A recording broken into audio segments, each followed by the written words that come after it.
International, Costa Rica, on guidelines for establishing a national blue carbon strategy.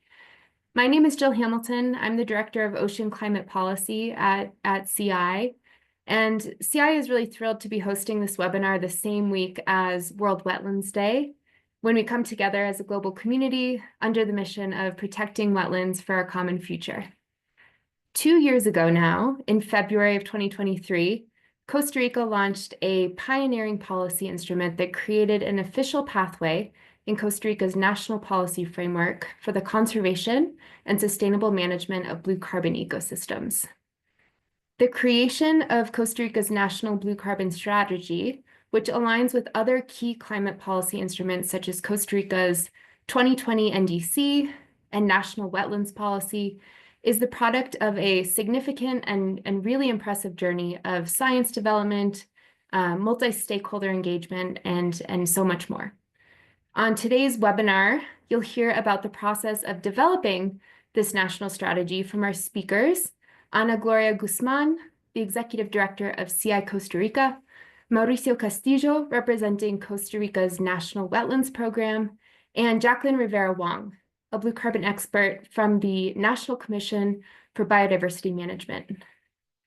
Our speakers will also share a new guidance document that outlines the key elements for the development of a national blue carbon strategy. So without further ado, I'll pass it over to Ana. And Ana, the floor is yours. Thank you. Thank you, Jill, and good night to everyone, and good morning. Very happy to be here. Can you pass along to the next slide, please? So I'm just going to briefly mention how we work in partnership with the national authorities and Costa Rica's government to work towards the effective management and protection of blue carbon ecosystems. So I'm going to share a little bit of our journey together in this partnership. Next, please.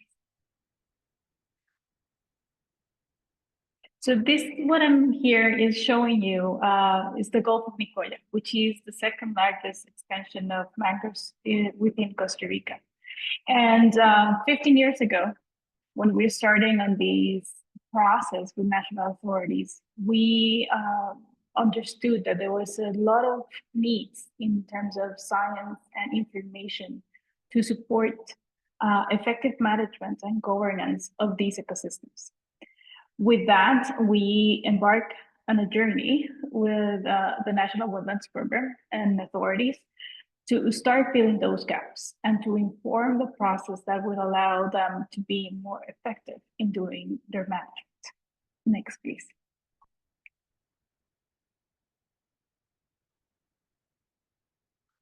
So what we started actually was in developing a series of technical instruments and technical information that was needed.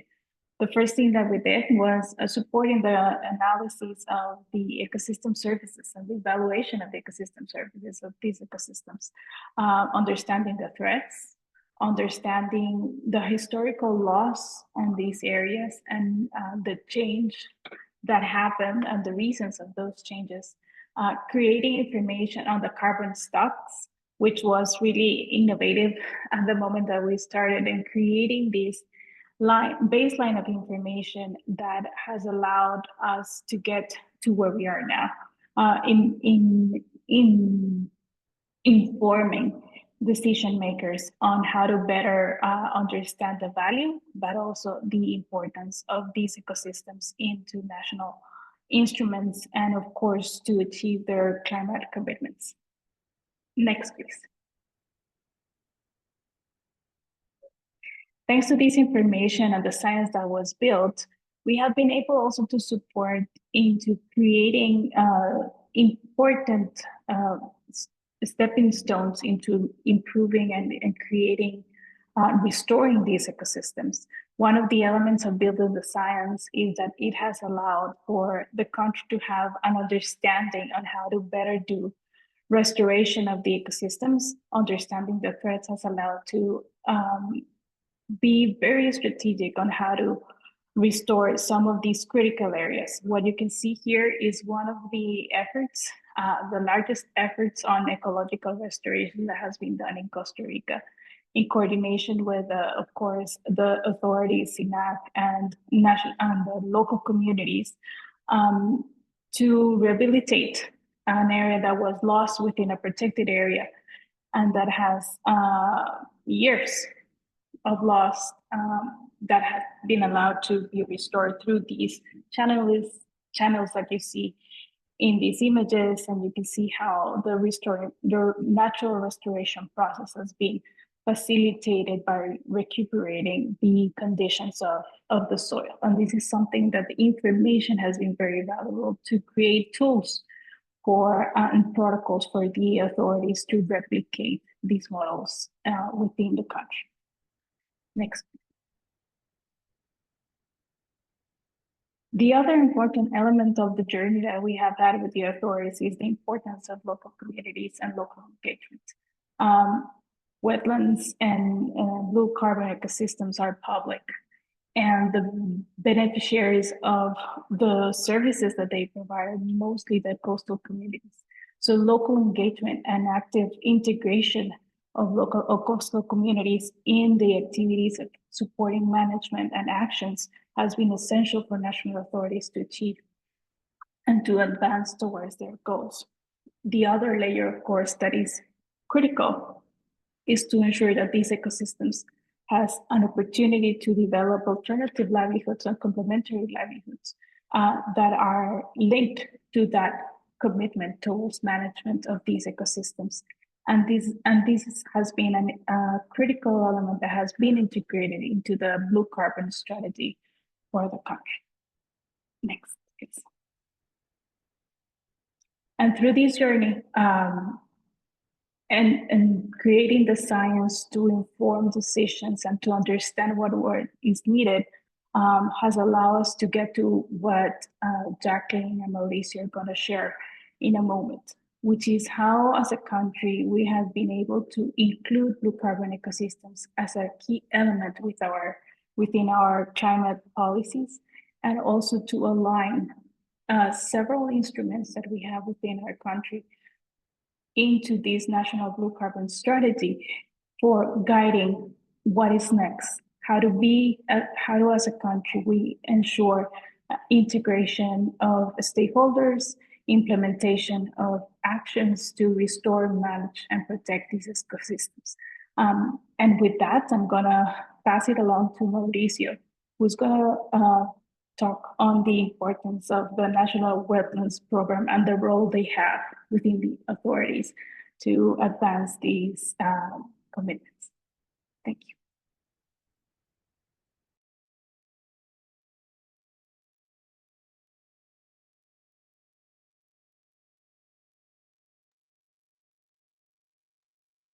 Mauricio, No, I don't we think cannot can hear you. Yeah. Can you hear me now? Yes, perfect. Yes. There is something with this headphone that is not working, but sorry. Good evening or afternoon. My name is Mauricio Castillo. I am the head of the Department of Information and Regularization in the Sistema Nacional de Áreas de Conservación, SINAC. And right now I am in substitution of Rodney Piedra, who is the coordinator of the National Wetlands Program. He is on vacation, so I am going to speak in his behalf. So I want to thank to you and Conservation International for organizing this webinar and for their unwavering support in bringing Costa Rica's national blue carbon strategy. Also, a special welcome to my fellow speakers and participants. And as I said, it's an honor to be with you today, speaking in behalf of the National Wetlands Program. I'm delighted to present the Costa Rica's National Wetland Program. And as you may know, our core mission is to ensure the sustainable management, the conservation, and the restoration of wetlands nationwide. We achieve this through partnerships with government agencies and also with local communities and allies like such as Conservation International. as Anna mentioned before, the commitment of Costa Rica with blue carbon began around 2013 with a vision to protect these vital ecosystems. After years of collaboration led by the National Wetlands Program, we successfully launched the National Blue Carbon Strategy in 2023. And that was a milestone for our country. So right now, I'm just going to highlight a few key achievements of this strategy so far. The first one is in collaborative governance, because we formed an interinstitutional technical board to coordinate blue carbon efforts nationwide. This platform engages with diverse stakeholders and also with the National Wetland Programs, which works as some kind of secretariat for this interinstitutional technical board. Also, other key achievement is that we have empowered stakeholders, and we did that by training government staff, communities, and partners on blue carbon science and strategy implementation. This builds, of course, in national capacity to pursue funding and also designing and implementing projects and also policy innovations. The other key aspect that we have achieved so far is that we were able to link wetlands with climate action. And this strategy sharpens our focus on conserving wetlands like mangroves, seagrass, meadows, and others, which excel at capturing carbon. This aligns conservation with global climate goals, while we create environmental, social, and economic benefits. Other key aspect that we have achieved so far is we have implemented community-led solutions. And in this achievement, we are deepening partnerships with coastal communities to co-manage blue carbon ecosystems, ensuring local voices shape decisions and share their benefits.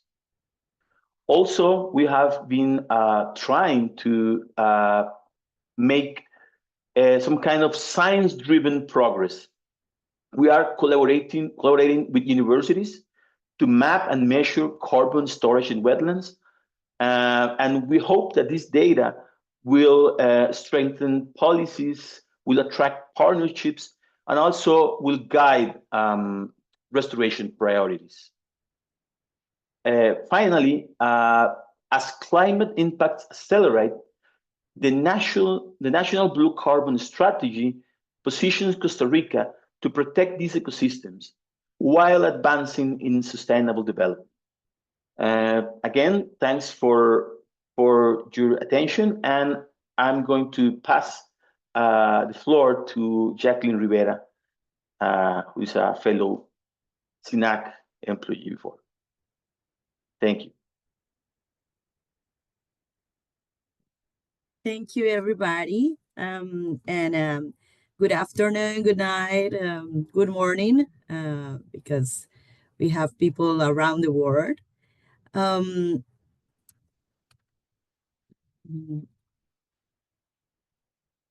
Yeah, this is the correct slide. Well, I couldn't miss the opportunity to share with you the global messages from the Ramsar Convention related to the celebration of World Wetlands Day.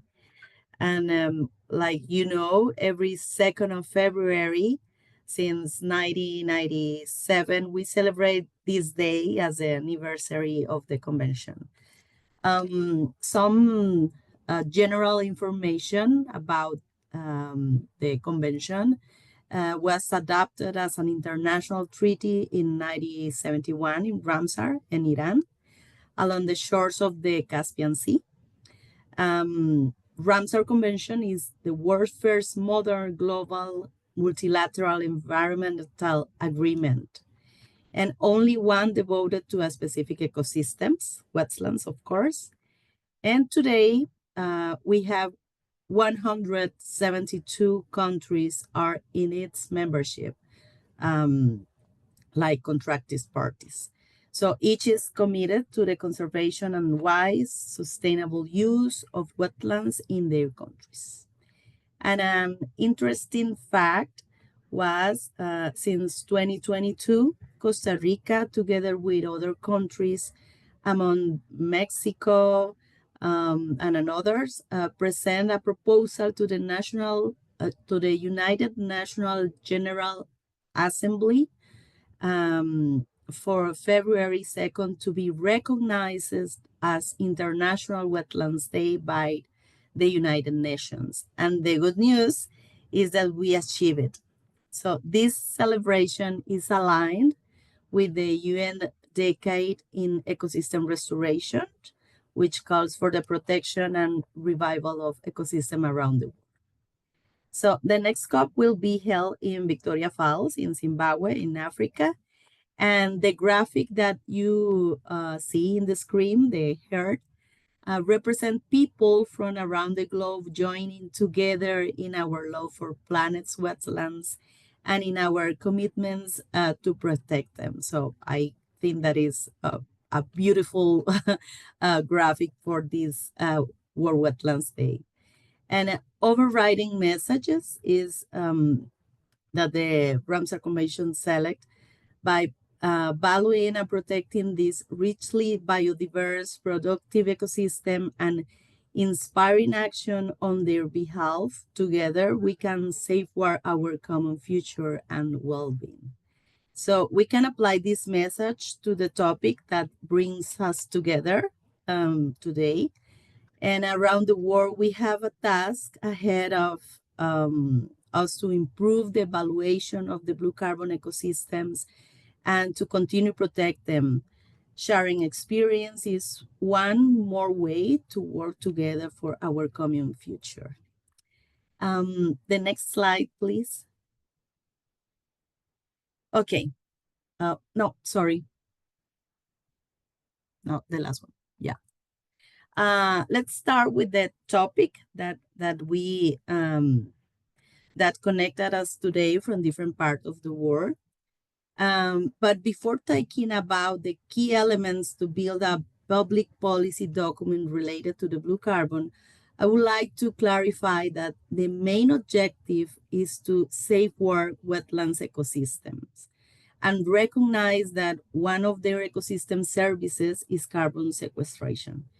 But the most important thing is to maintain in this beautiful planet those fantastic ecosystems that facilitate our existence. So when we talk about the blue carbon processes or project, we are really referring to actions and seek to conserve this ecosystem and not just place blue carbon credits in the market. For Costa Rica, the National Blue Carbon Strategy, or as we call it here, the NCA, means having built a pioneering policy instrument worldwide. It is a framework that integrates action from management, conservation, restoration, and rehabilitation of blue carbon ecosystems, and at the same time, with a proposed model that benefits the communities that depend on the ecosystem services that mangroves provide.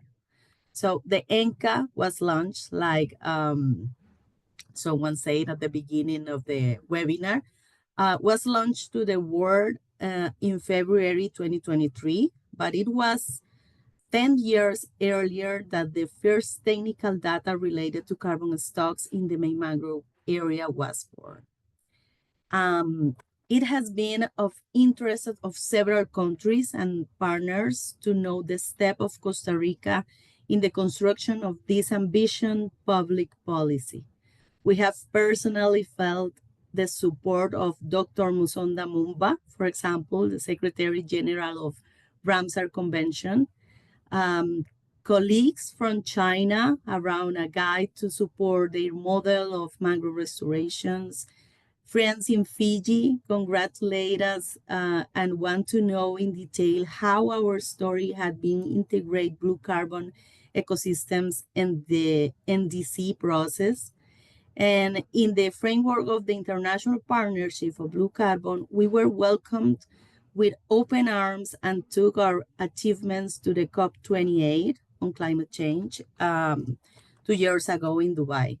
So in addition, our ambassador around the world have the issue of blue carbon as a priority in the diplomatic agenda.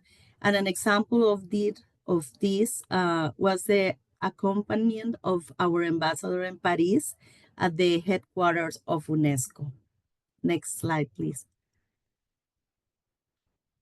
So we might be asking ourselves, do technical and scientific resources are needed before such an innovative policy can be implemented?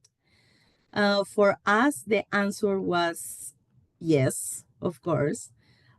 Previous experience on how to collect data and where, what methodologies to use, who collects the data, who is it analyzed, which institutions already have an established role in foresting the generation of technical information.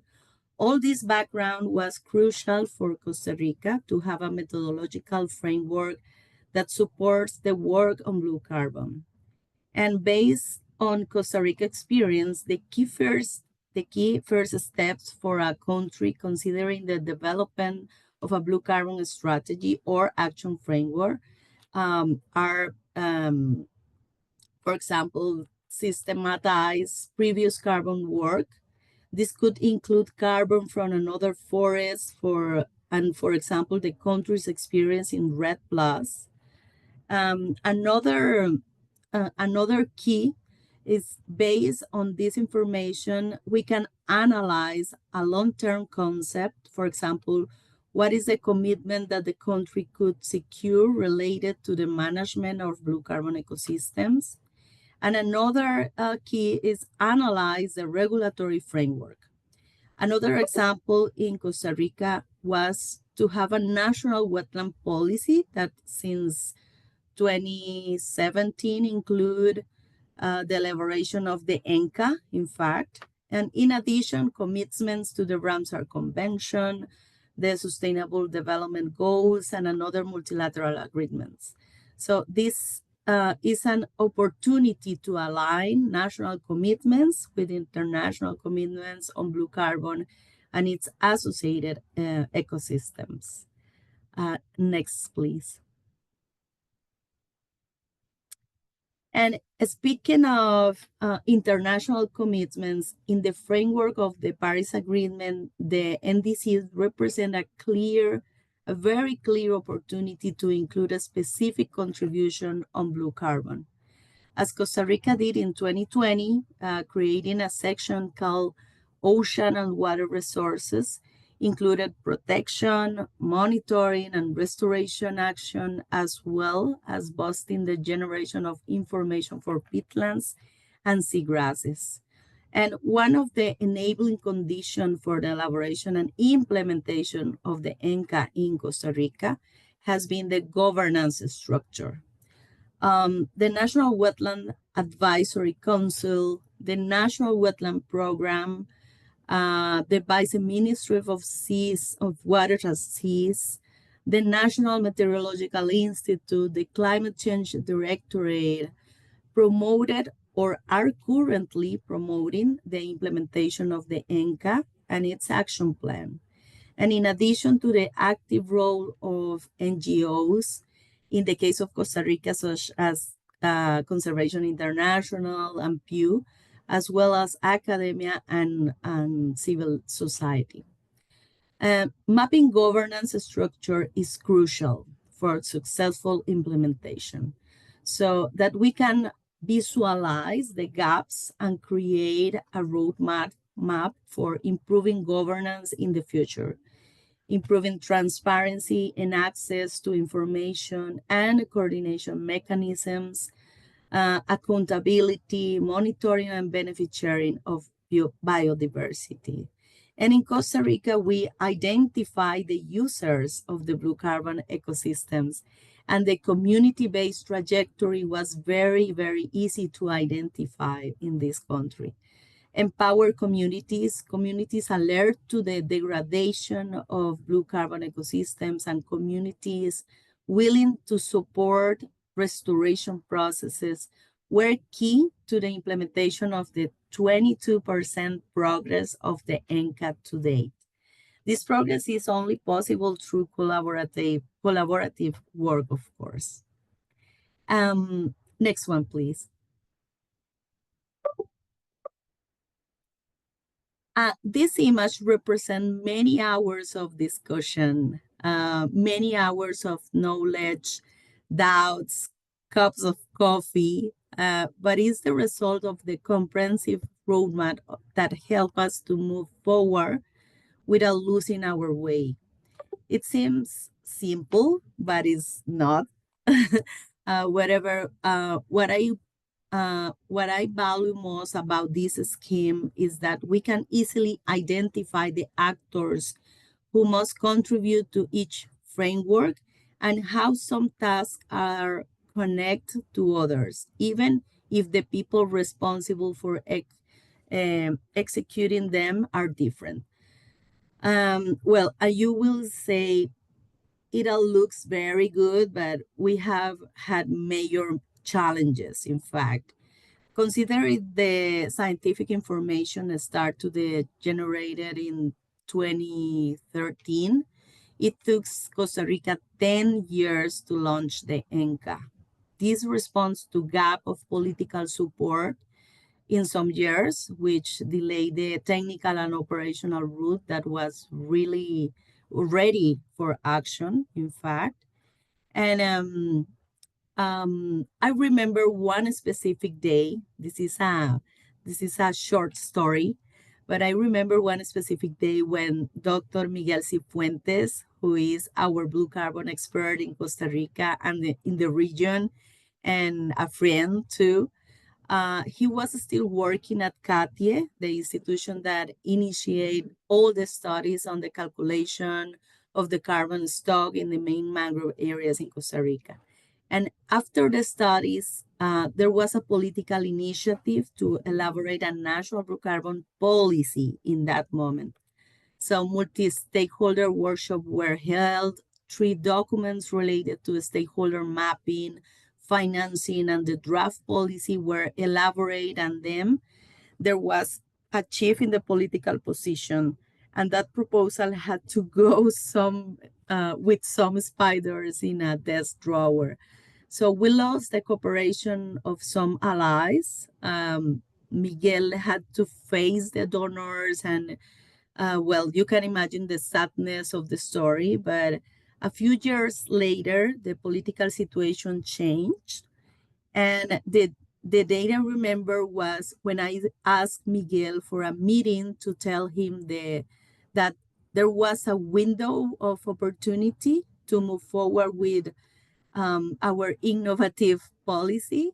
And I was afraid that the technical expert would tell me that he didn't want to go through that story again. But you know what? His response was "que tuanis," and that is like a expression in Costa Rica. It's like a too nice. And his response was "que tuanis. What do I have to do?" So I want to share this anecdote with you because the story of Costa Rica and blue carbon began when the topic was something very unknown. And we want to share with the world that our experience in more than 10 years can help many countries to advance much faster than us. And finally, the other major challenge has been funding. I must thank on behalf of the Costa Rica government, the French government, and the US Embassy, and the international cooperation facilitated by CI, Pew, Silvestron, because funding to implement biological monitoring, mapping mangroves restoration process and project, administrative process, and action related to blue carbon ecosystem have only been made possible by international cooperation funds. So much work remains to be done regarding market and non-market financial mechanism, institutional and legal arrangements to operate financial mechanisms, organization of public and private partnership are some of the significant gaps in this moment and challenges to advance the remaining 78% of the ENCA. So I hope some of this information will be useful for you because it's a little part of all the process and the history of the National Blue Carbon Strategy in Costa Rica. This involved a lot of people. Some people are here, but a lot of people was involved in this, in the technical work, in the political work, in the field work that is very, very hard. So this is the most important part, recognize the different roles that people have in our countries and how the institutions can identify his specific roles, but including communities, including people, including scientific people, and yeah. So well, I think that this information was useful for you, and thank you. Thank you so much, Jackie, Mauricio, Ana. I also just wanted to note that in the chat, you'll see that we've shared both copies in English and Spanish of the National Blue Carbon Strategy and also of the new guidance document developed by many people on this call for guidelines for establishing a similar strategy, which will hopefully be a really useful resource for countries that are considering similar policy approaches. So I now believe we have time for some questions and answers from the audience. So I'll pass it again over to Ana, but feel free to either write a question directly in the chat or come off mute and ask questions for some of our speakers.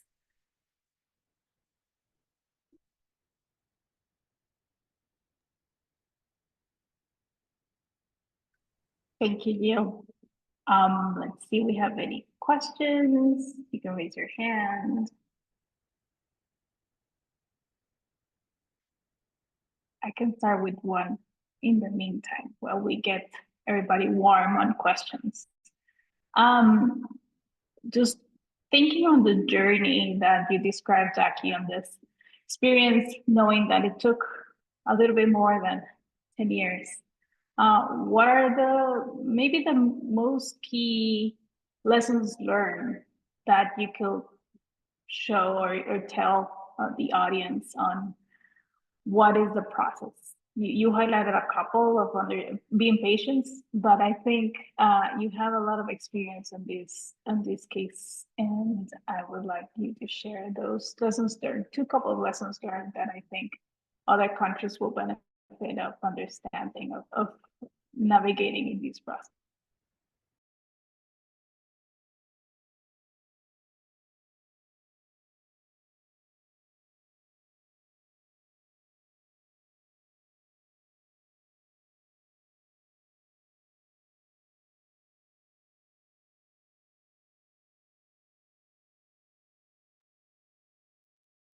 Jackie?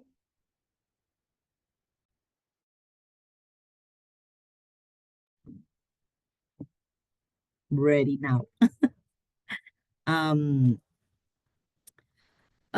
Well, there is a lot of information around the last 4 years in Costa Rica.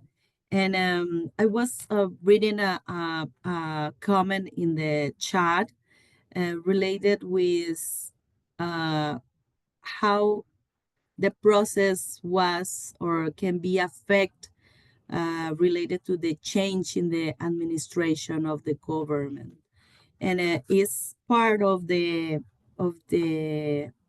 comment from Anna, because the key, the principal key is first identify a leader, a national leader that probably have the obligation, legal obligation, could be an institution, but this is very important because this leader could provide a lot of elements and facilitate the route. And of course, with the support of people, of support of academia and NGOs, all the allies, but the change in the governments with the administrative puestos, sorry, is a reality, but the technical and the structure and the plan of how a country can move forward is very important. So pauses or breaks can be possible in this process. You can allow because you can manage all the things, but meanwhile, you prepare the technical aspect, the data aspect, and identify how the different roles can be connected in the national process is the key for Costa Rica processes in general and blue carbon processes in general. And yeah, I think that is a very important message in how people and the final of the way the people is the most important thing in that kind of processes. Mhm. Thank you, Jackie. I have Jacob that raised his hand, and then we have a couple of questions in the chat. Hi all, Jacob Ashton here. I'm a nature-based solutions consultant with RARE and also work closely with Jill and her team as well. So you mentioned that there's at the moment a sort of reliance on international finance sources and that sort of thing, with a view to developing market and non-market approaches to like finance it into the long term. Are you able to give any more details about what the sort of immediate next steps are looking for in terms of developing those approaches? Yes, thank you for that question. And I invite Anna to respond because Conservation International in Costa Rica is a very important ally for that topic, but we have the experience with the political tools already. We have official political tools. We have technical tools implemented in the field. We have some experience of capacity building. We have results on the fields related to restoration, hydrological restoration, areas in mangrove, different indicators in the field that we can adapt and measure. But when you need to maintain that kind of processes in the field, you need financial issues. So the different models about how the context of mangroves are distributed in different countries is a key. For example, in Costa Rica, like Anna said, I think, and Mauricio too, the mangroves are property of the state. So this is a different, if you compare with another countries, We have some limits in to activities related with activities in the field, about what we can do with mangroves. And in general, we can protect them, activities of capacity building, activities related to ecotourism, but and some regulations related with how to approach and how to, for example, get permit to different products like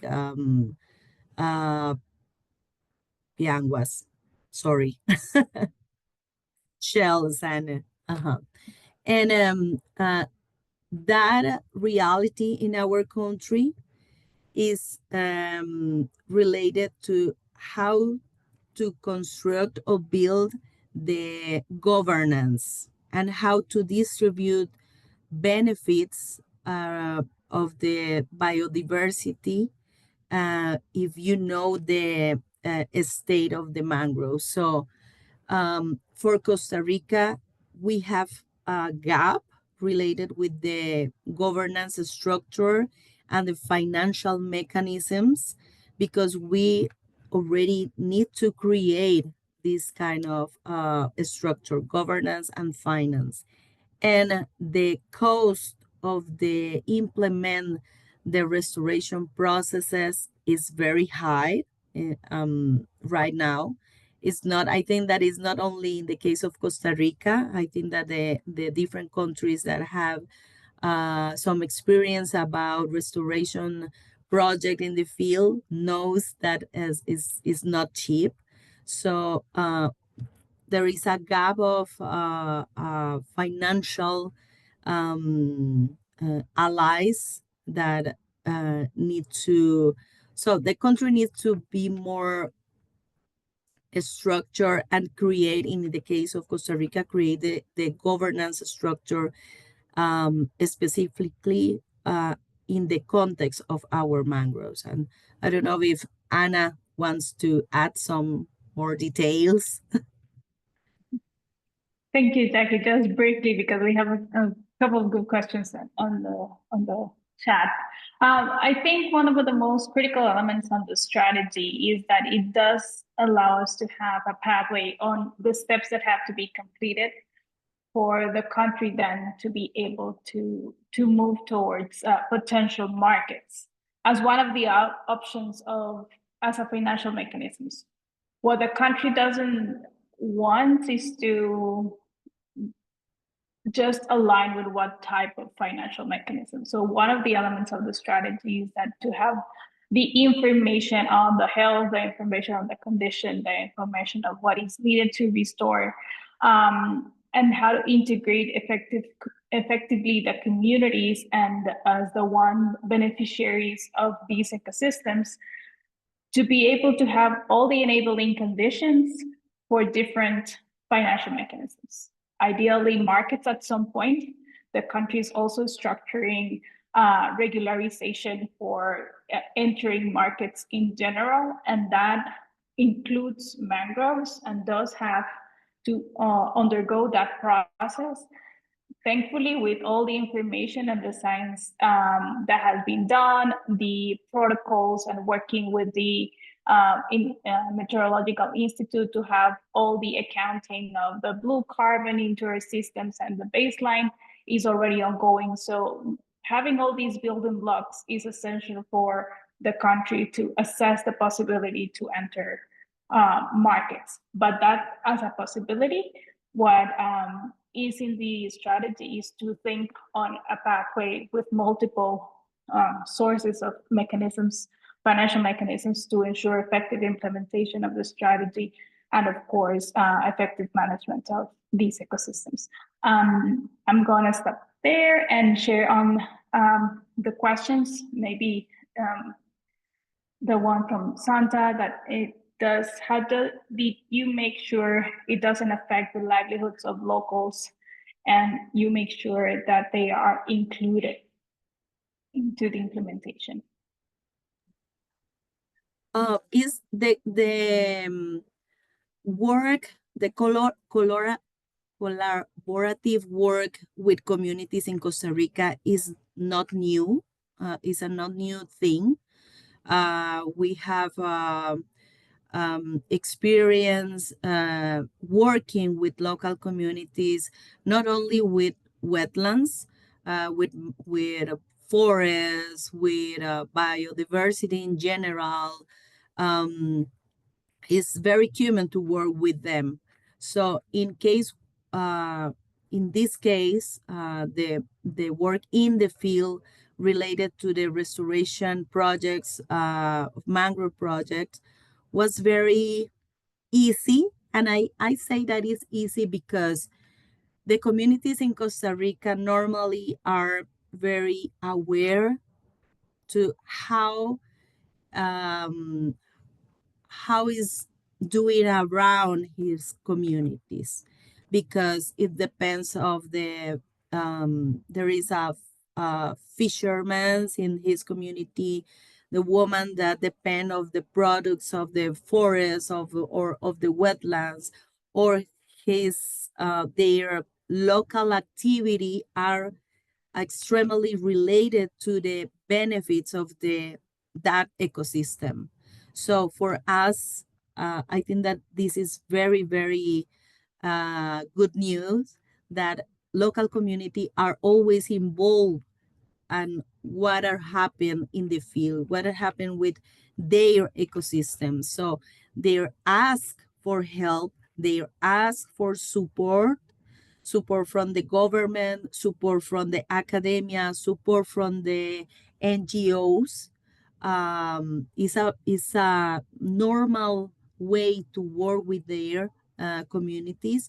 And in this case, with blue carbon ecosystems, when we start to work on the field, was very easy identify the sites, because one of them, in fact, Ana Gloria show a picture of Estero Punta Arenas, was sugarcane area with some paths, and initially that area was mangroves some years ago, and it is the more important and bigger area for restoration project in Costa Rica. So the communities around this site was asking for what action can we do for help the ecosystem, because there was the first people that known that something wrong happened, and their livelihoods was involved, was affected from the impacts related with that area. So it's easy to work with them in Costa Rica, and it's more like an obligation. And the most of the time, the different institutions and NGOs has a lot of work with them. So they are people very intelligent, very knowing about what happened in the field, and they know too what they want to achieve with the different processes. Mm-hmm. Thank you. I'm gonna maybe summarize a couple of the questions that we have on top that I think I missed. The first one is, how long was the process since the very beginning, and how to bring the collaboration between the stakeholders? I think you have mentioned a little bit on the community side, but maybe talk on the other stakeholders. That links to another questions on how what have been the success and challenges of the implementation and alignment of the strategy with other economic sectors as tourism or the productive sector. So I think I'm gonna give you those two that I think can combine in your response. Let me start with the last question. I think that there is someone very, very useful from this process. And this a lesson that we learn is about technical, is a technical lesson. For example, 8 years ago or less, no, yeah, and between 8 and 6 years ago, there was different projects related with reforestation, mangrove reforestation. And we support, like institutions support that kind of projects. And when we start to investigate and create scientific and technical data related with blue carbon, with sequestration carbon in mangroves, and the different indicators, technical indicators in the field, in the soil, how to hydrological net connect the different elements from the ecosystems, we begin to understand how or we need to change the way to restore mangroves. So 8 years ago, we only plant seedlings or seeds from mangroves, and the result was not the better. So with that kind of process, national process, created a database, identified the different elements, technical elements that we need to check, and how the system needs to be help for some to be held, is the way that right now we change on national level, we change the way to restore, we change the way to measure the results of the projects, of the processes, of the strategies and politics in the institution way, in the academic way too, and how NGOs can support the government, but related with another indications difference from area or quantity of trees that we can plant. So this is a lesson, a very important lesson from the process, and but to include a lot of more work, more financial, of course, and more people involved, and learning different methodologies. But we know currently that with that kind of scheme, we can ensure the results of the process in the restoration related with mangroves. And I forget the first question, sorry, Anna. Can you repeat me, please? Yes, no worries. I think it was on how long the process took for this strategy to be built and to get to this point. How did it bring the collaboration and agreement between the stakeholders, and who was that champion, as you asked, that you mentioned that should be included in the process? Well, in general, the process took more than 10 years because CATIE, that institution that I mentioned at the beginning, is a technical institution, began the first studies about the stock of carbon in the most important wetlands in the country, in different areas. They began the studies in Terra Sierpe and in Golfo de Nicoya, and then in Guanacaste in the north part of the country. And with that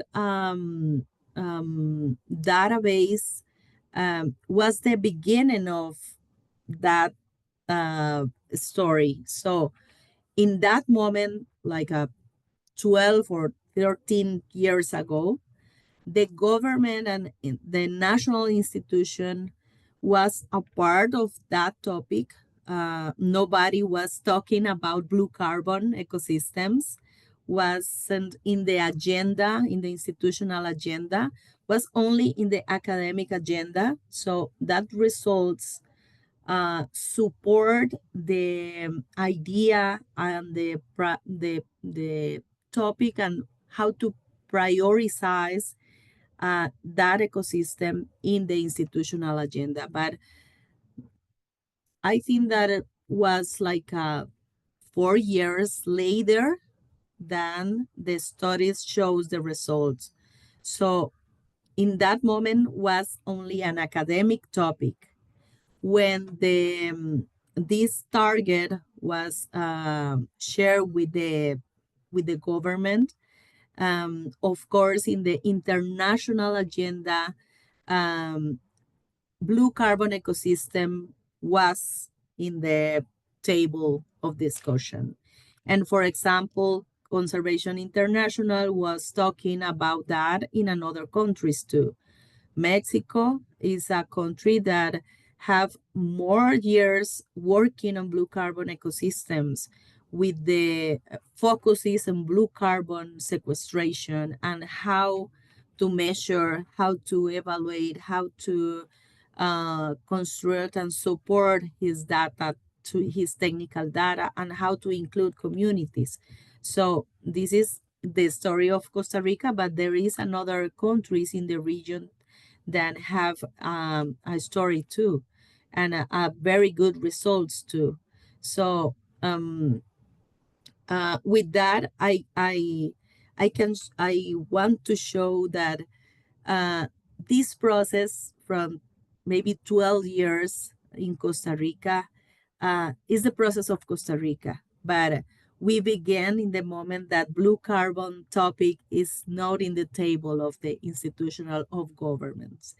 Right now, everybody and Costa Rica too have new opportunities, windows and doors of opportunities because blue carbon ecosystem are in the world agenda. We had a lot of allies and goals related with climate change agenda and biodiversity and a lot of multilateral commitments. So this is our opportunity to move forward because I don't think that another country needs 10 years like Costa Rica to work and to achieve a political or a political structure. I think that 10 years is a lot of time, of course. I think that everybody in Costa Rica probably wants reduce that time, but it's the time. And now we learn a lot of how to improve, how to be a blue carbon community, and how to share our process with you. Mhm. Thank you, Jackie. I know we are on time, but we still have a couple of questions online that I think are important that we can maybe quickly respond before we close. I think there are a couple that can be also combined. One is on do we have any specific metrics or indicators that are used to measure the successes of these blue carbon conservation efforts? And then in terms of where are these databases on the blue carbon national inventories and restoration efforts, are there being archived or they are publicly available currently? I think there is not a website with the database complete, but there is a different reports that we can share. And if you have or you need a specific information, we can share it with you. I think that the information is for everybody, and yeah, but the data is in fact a gap in Costa Rica because we produce a lot of information, and I think that is the situation of a lot of countries too, how to register that information and how to organize the way that we can share with everybody is a gap too. So we are working on how to put all the information together and how to facilitate the analysis with that data related, for example, with the monitoring sites or the restoration sites. So this is a gap, but we need to be very clear and put in the map that we need to work on that. And the another question was, sorry. On the metrics, if there are any specific indicators to measure success. Well, there is two big groups of indicators. One of them are related with the wetland supplements of IPCC. There is a group of indicators that every country needs to create. There is like a formal indicators or information related with the international commitments. And there is another group of information or data that is what in the country decide to measure for national standards or national programs of monitoring, for example. So we need to, there is or you can create a bigger list with indicators, but we need to be very clear that that kind of data need to be useful, because probably we always want to measure a lot of things. So two very important things: the data that we need to inform or report in the international commitments related with blue carbon that are IPCC wetland supplement related with the greenhouse gases inventory that is everybody knows and is formal documents, and another group of information. Mm-hmm. Thank you, Jackie. Just want to flag a couple of questions, maybe just touch on how did you work with the different levels of government at the national and province scales, and if this was challenging. And the last question that we have, which is also in terms of challenges, what was the biggest and how the team was able to manage that challenge? The main challenge is maintain the speed, because there is a lot of things to do. Everybody knows we have the different documents, action plan from the national strategy, and we have the wetland policy. We have a lot of documents right now, and we know that we need to work, but the speed that we need to implement is different. And there is different ways to accelerate the actions. And of course, everybody wants to run like a marathon, but it's not always possible. So for me, working on blue carbon for 8 years almost, I think that there is important to take a moment and identify and prioritize the actions, because there is a lot of work, and you need to analyze the country, need to analyze with with a group of people, interest, and very qualified in that topic, and how we need to pick first and work with pronunciation. So for me, this is the special key and challenge in the same time, because money, time, work, people is always limited. But if you have the action, the prioritizations actions very clear, you can move forward with the speed that the possibilities and facilities allowed us. Mhm. Thank you so much, Jackie. I think with that, we are able to close the questions, but I just want to touch on that last bit you say. I think one of the most important things is to have collaboration, to go at the speed as possible. And one of the most important objectives of these guidelines is that the country wants to share with other countries on how to speed a little bit and get to the context and support others to replicate. So just wanted to raise that issue and flag that there are opportunities, more opportunities. I know there's an event that is being proposed for UNOC in Nice to share with other countries, and we are also happy to facilitate other processes to share these lessons learned and deep into these lessons learned and opportunities learned from the Costa Rican experience. Jill, from my side, thank you also to support this webinar, and I'll leave you to close.